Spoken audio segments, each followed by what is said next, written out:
योगयोगयोगेश्वराय भूतभूतभूतेश्वराय कालकालकालेश्वराय शिव शिव सर्वेश्वराय शम्भो शम्भो महादेवाय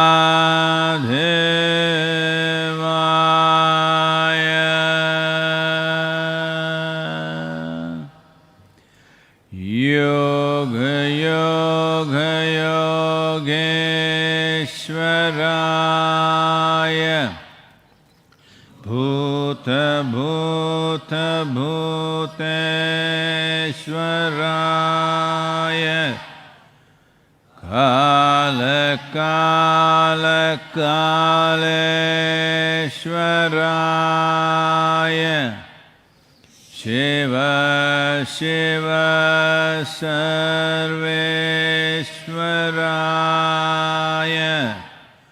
शम्भो शम्भो महादेवाय।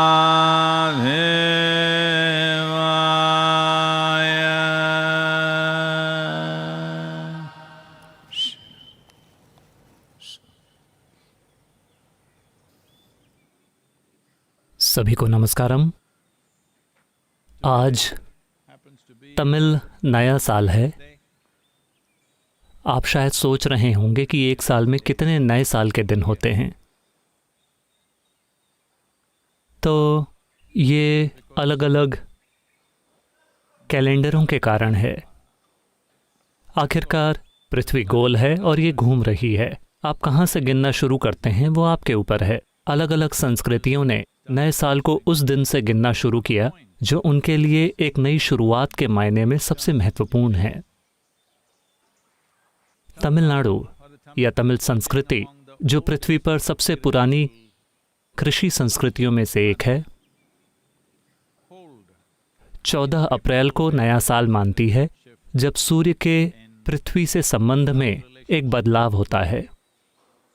और बाकी के देश में भी इसे वैशाखी या बैसाखी के रूप में देश के अलग अलग हिस्सों में मनाया जाता है, क्योंकि उत्तर में ये अभी फसल काटने से जुड़ा है, लेकिन दक्षिण में फसल पहले ही कट चुकी है, 14 जनवरी को पोंगल के बाद।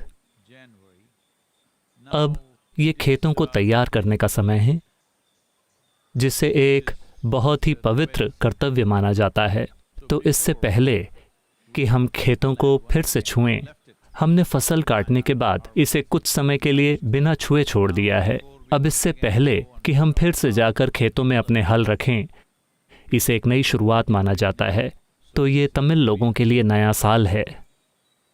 तेलुगु नया साल उगादी बस कुछ ही दिन पहले था, क्योंकि वो खेतों में थोड़ी जल्दी जाते हैं, क्योंकि कर्नाटक और आंध्र प्रदेश में मुख्य रूप से दक्षिण पश्चिमी मानसून आता है, जो मई के अंत में शुरू होता है। तमिलनाडु में भी ये आता है, तमिलनाडु के इस हिस्से में ये आता है, लेकिन तमिलनाडु का बड़ा हिस्सा उत्तर पूर्वी मानसून का इंतजार करता है, जो बाद में आता है। दक्षिण पश्चिमी मानसून थोड़ा हल्का होता है, उसके कारण उनकी गणनाएं थोड़ी अलग होती हैं। और आज एक नए साल की शुरुआत है, क्योंकि ये कृषि का एक नया साल है, क्योंकि कृषि ही यहाँ जीविका का आधार थी। उस वजह से नई खेती की शुरुआत को नया साल माना जाता है। दिसंबर जनवरी को नहीं, क्योंकि उस समय इस संस्कृति में हमारे लिए कुछ महत्वपूर्ण नहीं होता। तो दुनिया भर में सभी तमिल लोगों को मेरी हार्दिक शुभकामनाएं। तमिल नया साल तो उसके एक हिस्से के रूप में हमारा साउंड्स ऑफ ईशा कुछ ऐसा प्रस्तुत करेगा जिसके तमिलनाडु के लोगों के लिए बहुत मायने हैं।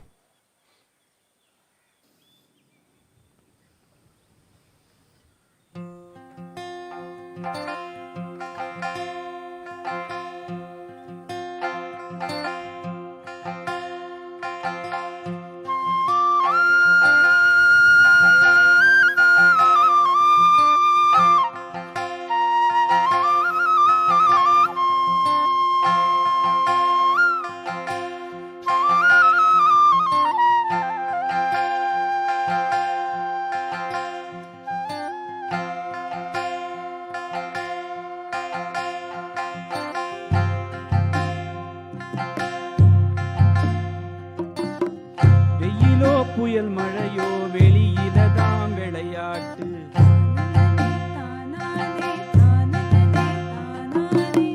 வயலோ நதிக்கரையோ பாட்டு பாடும் உயிர் மூச்சு.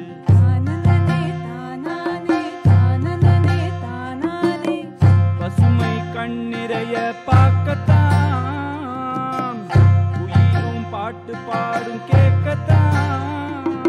பொன்னும் விளையும் பூமி இன்னும் என்ன வேணும் உயிர் வாழ. திரும்ப வேணும் காலங்கள் எல்லாம் எந்நாளும் வணங்கிடுவோம் தாய் மண்ணை. திரும்ப வேணும் காலங்கள் எல்லாம் எந்நாளும் வணங்கிடுவோம் தாய் மண்ணை.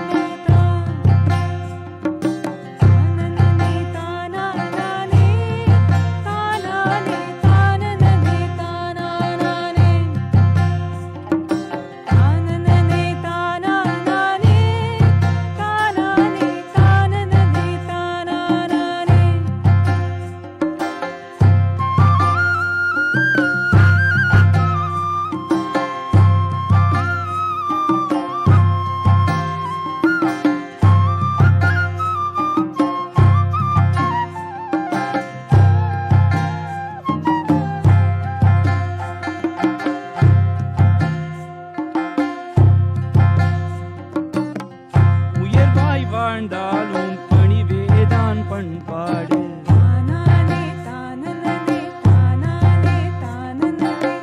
துயரம் வந்தாலும் ஆனந்தந்தாம் வெளிப்பாடு.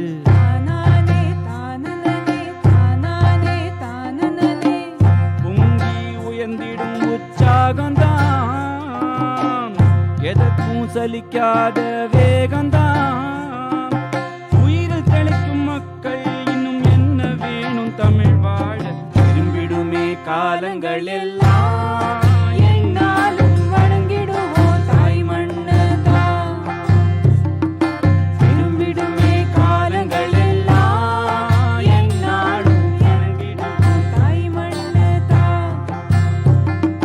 தானனனே தானானே தானானே தானனனே தானானே தானனனே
अब जबकि तमिल नया साल पूरा हो गया है, अब हम केरल जाते हैं। पुदु वर्ष आशंसंगल। ये केरल के लिए भी नया साल है। तो दुनिया भर में सारे मलयाली लोगों को हम आपके लिए सर्वोत्तम की कामना करते हैं, लेकिन ये समय सर्वोत्तम नहीं है। लेकिन मेरी कामना है कि आप अपने सर्वोत्तम पर हों। तो हमें पंजाब, बंगाल, उड़ीसा भी जाना होगा। हम उन्हें उनकी भाषा में शुभकामनाएं नहीं दे सकते, हम केवल शुभ शुभ शुभ कह सकते हैं। आप में से हर किसी को ये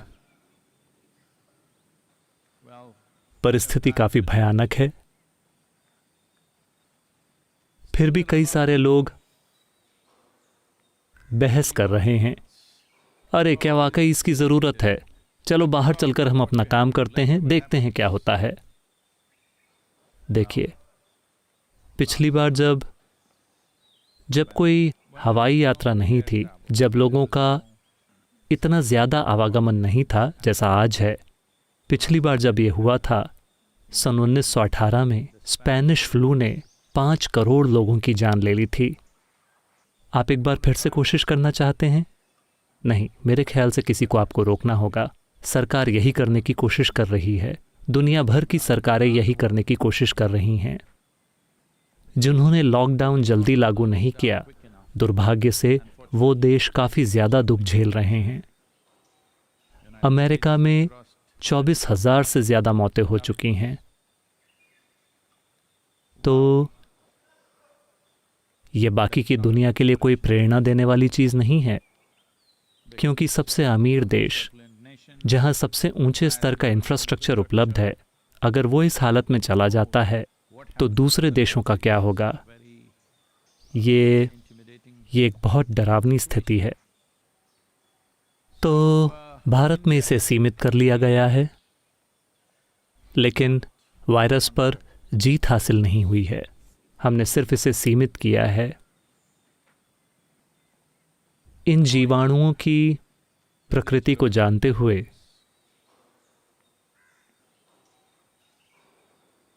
कि उनका कोई दिमाग नहीं है। मैं कह रहा हूं कि आप अच्छी संगत में हैं।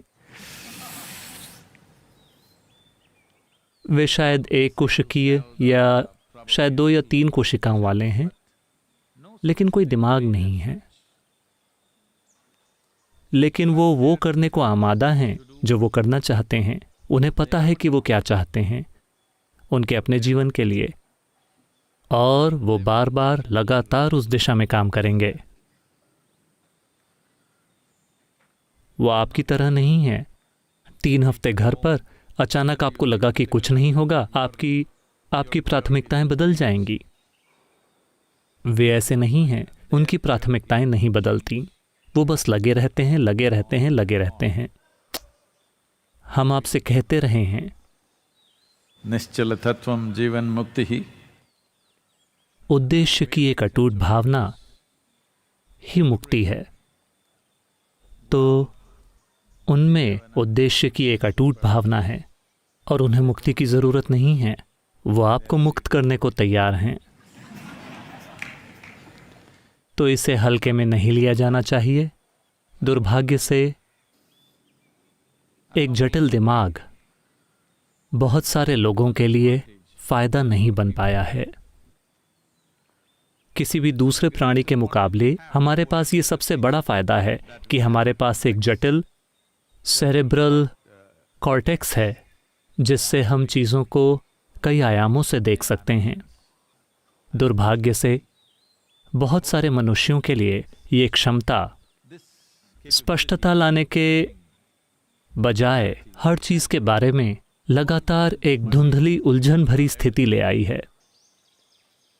तो ये समय दुनिया को व्यक्तिगत आज़ादी और व्यक्तिगत कार्यों के लिए छोड़ने का नहीं है। इसे समाज की ज़रूरतों के अनुसार नियंत्रित करना होगा। जैसा कि मैंने कहा, वायरस को एक तरह से सीमित कर दिया गया है, लेकिन जीत नहीं मिली है। ये बढ़ सकता है। अगले एक हफ्ते में इस लॉकडाउन को बहुत सख्ती से लागू किया जाएगा। उसके बाद भारत आंशिक लॉकडाउन की सोच रहा है। ऐसी आर्थिक गतिविधियों में चुनिंदा छूट दी जाएगी जो देश के लिए ज़रूरी हैं। हमें समझना होगा कि ये जो छूट दी जा रही है, ये इसलिए नहीं है कि हमने वायरस पर जीत हासिल कर ली है या ये ख़त्म हो गया है। सिर्फ इसलिए क्योंकि हमारी आर्थिक मजबूरियां ऐसी हैं कि हमें किसी न किसी तरह का काम शुरू करना होगा। तो एक अस्तित्वगत खतरा जो हमारे जीवन के लिए है और आर्थिक समस्याएं जिनका हमें सामना करना पड़ सकता है, ये दो अलग अलग आयाम हैं। बेशक दोनों को सुलझाने की ज़रूरत है, देश के लिए, समाज के लिए, लेकिन जीवित रहना बुनियादी महत्व का है। अच्छी तरह से जीने के लिए पर्याप्त होना, अच्छे से जीना दूसरे महत्व का है। तो अभी हमारे अस्तित्व के बुनियादी महत्व को संबोधित करना बहुत बहुत महत्वपूर्ण है। और हम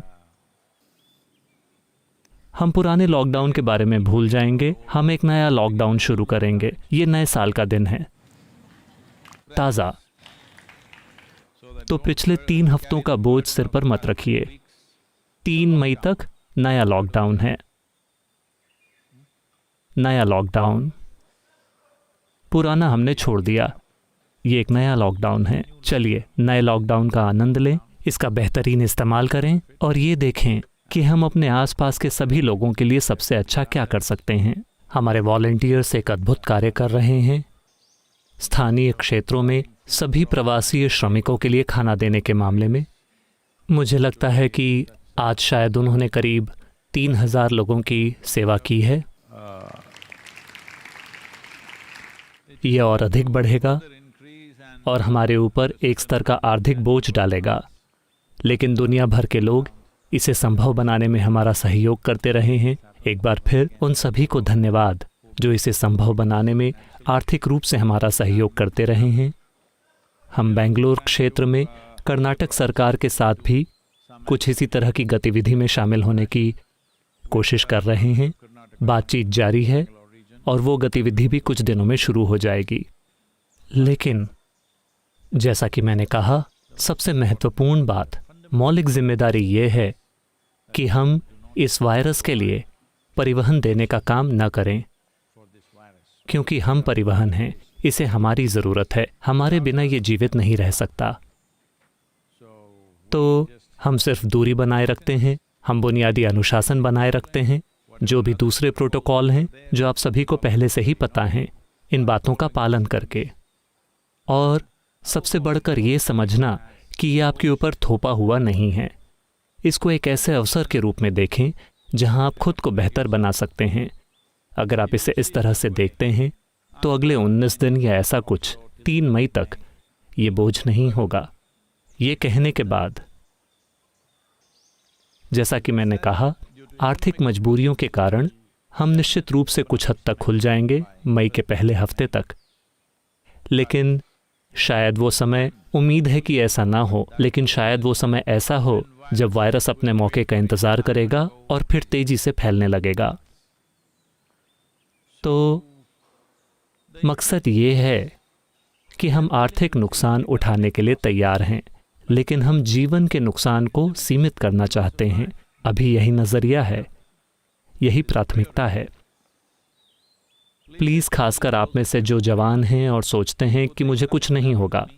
हाँ, शायद आप थोड़े बीमार हों और ठीक हो जाएं, लेकिन पुरानी पीढ़ी का सफाया हो सकता है।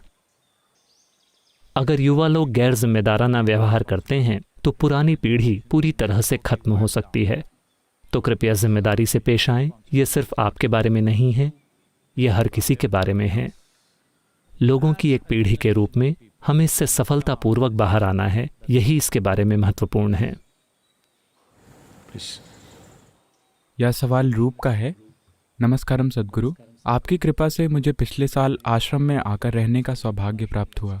शुरुआत से ही मेरे लिए यह बहुत साफ था कि मैं यहाँ इस मार्ग पर चलने के लिए आई हूँ। इस एक चीज पर ही ध्यान केंद्रित रखते हुए मैंने सभी कार्यक्रमों को पूरा किया और अपनी समझ के मुताबिक खुद के ऊपर काम किया। कुछ दिनों से मुझे इच्छा हो रही है कि खुद को उन सामाजिक भटकावों से दूर कर लूं जिसमें मैं बार बार फंस जाती हूँ। मुझे लगता है कि इससे मुझे अपना ध्यान केंद्रित करने और सेवा और साधना में अधिक तीव्रता और संतुलन लाने में मदद मिलेगी। शायद मैं हर दिन कुछ घंटों के लिए मौन में रहने का अभ्यास कर सकती हूँ, जो मददगार हो सकता है। मैं इस बारे में आपका मार्गदर्शन प्राप्त करने के लिए आभारी रहूंगी। प्रणाम। आप सिर्फ चुप रहने के लिए मेरे मार्गदर्शन का इंतजार क्यों कर रही हैं? आपको हर समय बस यही करना चाहिए। आश्रम या योग केंद्र एक क्लब नहीं है, ये एक समाज नहीं है जहां आप आते हैं और अलग अलग तरह के लोगों से मिलते हैं, आप दोस्ती कर रहे हैं, आपकी अपनी सोशल मीडिया की चीज़ें चल रही हैं। आप यहाँ इसलिए नहीं आए हैं, ये सिर्फ उनके लिए नहीं है, आप में से हर एक के लिए है। आप यहाँ हैं, जैसा कि आपने कहा, एक ही चीज़ पर ध्यान होना चाहिए और वो है इस जीवन को बेहतर बनाना। और आपने कहा मैं अपनी समझ के मुताबिक काम कर रही हूँ, ये एक बड़ी समस्या है।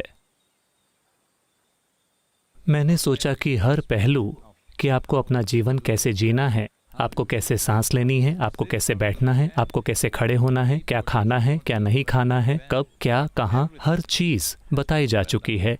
लेकिन फिर भी आप अपनी ही चीज़ें कर रही हैं। फिर मैं यहाँ क्यों हूँ? मैं यहाँ क्यों हूँ अगर मैं आपका मार्गदर्शन नहीं कर रहा हूँ कि क्या करना है? आप अपनी खुद की चीज़ें कर रही हैं। अगर आप अपनी खुद की चीज़ें कर रही हैं तो कुछ भी गलत नहीं है। इसमें बहुत लंबा समय लगेगा। बस जो आसानी से किया जा सकता है वो अनावश्यक रूप से लंबा समय लेगा। लेकिन अगर आप, मुझे नहीं पता कि आपका हॉरोस्कोप क्या कहता है। अगर आपका हॉरोस्कोप कहता है कि आपके पास 10,000 साल का जीवन काल है तो आप वो कर सकते हैं जो आप चाहते हैं। लेकिन अगर आप एक आम इंसान हैं जो 80, 90, 100 साल की उम्र तक जिएगा तो आपको मेरी बात सुननी चाहिए, क्योंकि तब जो भी समय मौजूद है, मुझे यकीन है कि आप 62 की हो चुकी हैं। नहीं नहीं नहीं, वो 30 की हैं मुझे लगता है। वैसे भी मैं नहीं जानता कि आप कौन हैं। आपकी उम्र चाहे जो भी हो, अगर आप 35 साल की हों तो भी आपका करीब 50% सक्रिय जीवन बीत चुका है। यह आपके लिए अपनी खुद की चीज़ें करने का समय नहीं है। आपको बस सुनना चाहिए, वरना आप बेकार में गोल गोल घूमते रहेंगे। तो आप मुझसे पूछ रही हैं क्या मैं कुछ घंटों के लिए मौन रह सकती हूँ? आपको दिन के 24 घंटे मौन रहना चाहिए। खर्राटों की अनुमति है। और केवल तभी बोलिए जब ये काम के लिए ज़रूरी हो, वरना हम इतनी दूर आए इन सुंदर पहाड़ों के साथ, और ये सारी जगह इसलिए है ताकि आप बस यूं ही हो सकें, कि आप बस यूं ही रह सकें पहाड़ों को देखते हुए। अगर पहाड़ काफ़ी नहीं हैं तो मैंने एक पूरा नीला आकाश बना दिया।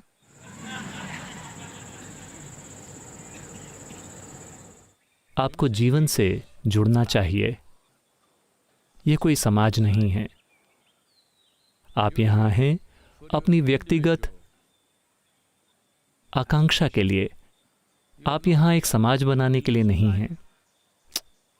तो हमें भोजन की व्यवस्था करनी होगी, सोना, ये वो, थोड़ा बहुत बुनियादी ढांचा। बुनियादी ढांचे को सामाजिक ढांचा समझने की गलती ना करें। ये नहीं है। ये जगह व्यक्तिगत रूपांतरण और व्यक्तिगत मुक्ति के लिए बनाई गई है। मैंने कभी नहीं कहा कि पूरी भीड़ मुक्त हो जाएगी। केवल व्यक्तिगत इंसान, क्योंकि केवल व्यक्तिगत इंसान बंधे हुए हैं और केवल व्यक्तिगत इंसान ही आज़ाद हो सकते हैं। तो मुझे ये नहीं समझ आ रहा कि आप चुप रहने के लिए मेरी अनुमति क्यों मांग रही हैं।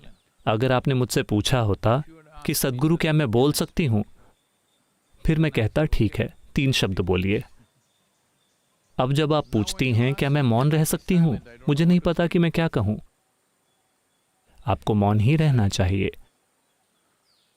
जब तक आपके पास कहने के लिए कुछ सार्थक और उपयुक्त ना हो, गतिविधि के बारे में या किसी सवाल के रूप में या टिप्पणी के रूप में, वरना आपको मौन रहना चाहिए।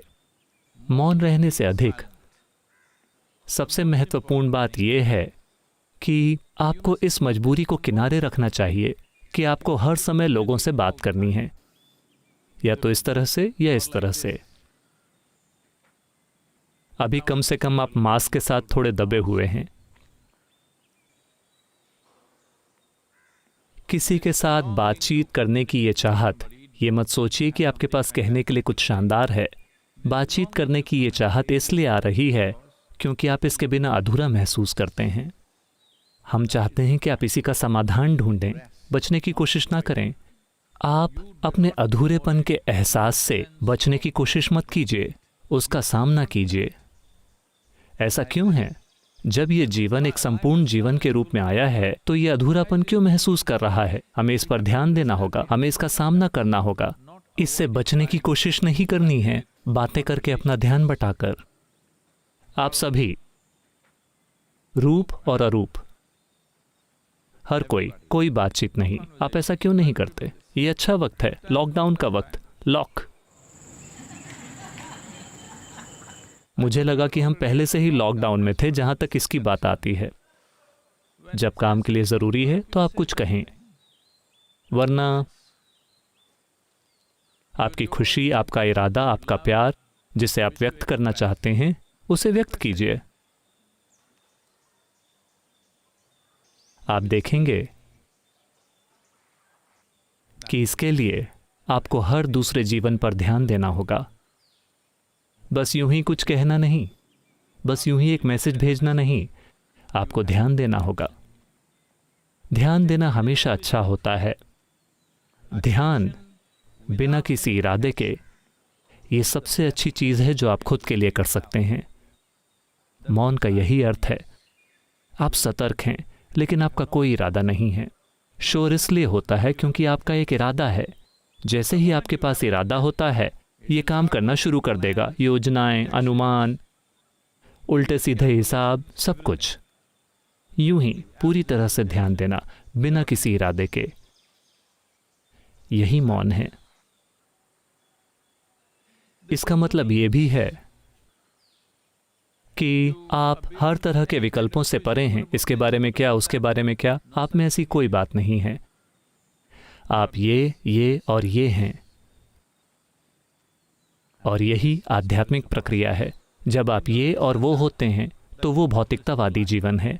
जब आप ये और ये हैं तो ये एक आध्यात्मिक प्रक्रिया है। मुझे आपको बताना चाहिए, जब हम पहला होलनेस कार्यक्रम कर रहे थे जो 90 दिनों के लिए था, धन्य हैं वो लोग जो हमारे साथ थे। लगभग 68 लोग उन 90 दिनों के लिए मेरे साथ थे, जब वो ये भी नहीं जानते थे कि मैं आखिर कौन हूँ। वो नहीं जानते थे कि मैं उन्हें कहाँ ले जाऊँगा। उस समय किसी तरह की बुनियादी सुविधाएं भी नहीं थीं। वो बस आ गए, पुरुष और महिलाएं। बस एक धधकती हुई चाहत, बस इतना ही। तो उन दिनों मैं इस तरह विनम्र भी नहीं था जैसा मैं आपके साथ हूं। मैं हमेशा धधकता हुआ, आग उगलता हुआ।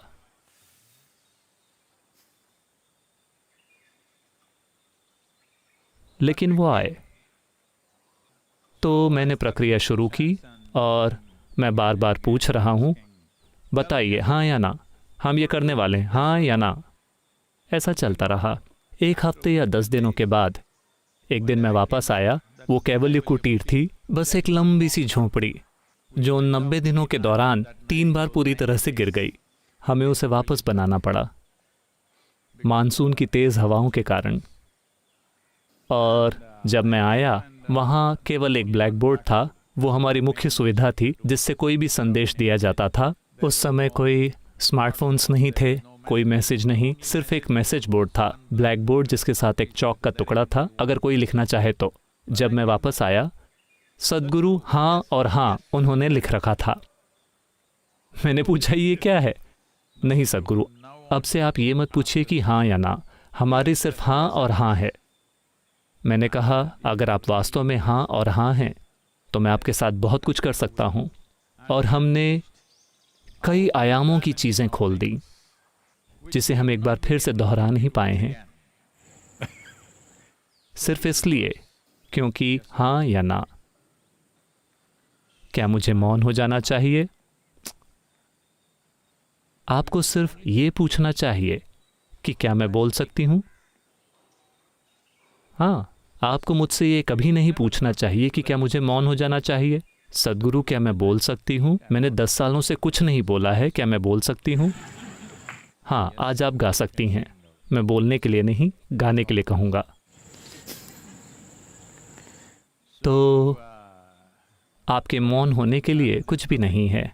अगर आप ये सवाल किसी विशेष साधना के संदर्भ में पूछ रही हैं, जब वो समय आएगा तब हम आपको बताएंगे।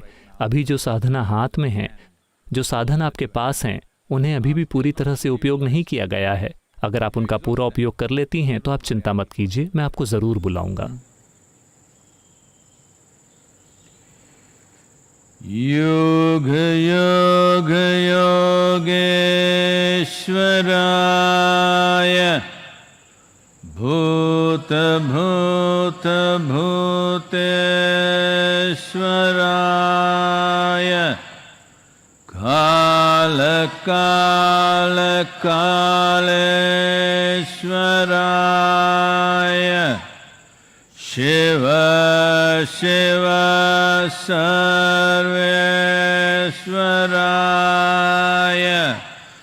शंभ शंभ महादेवाय।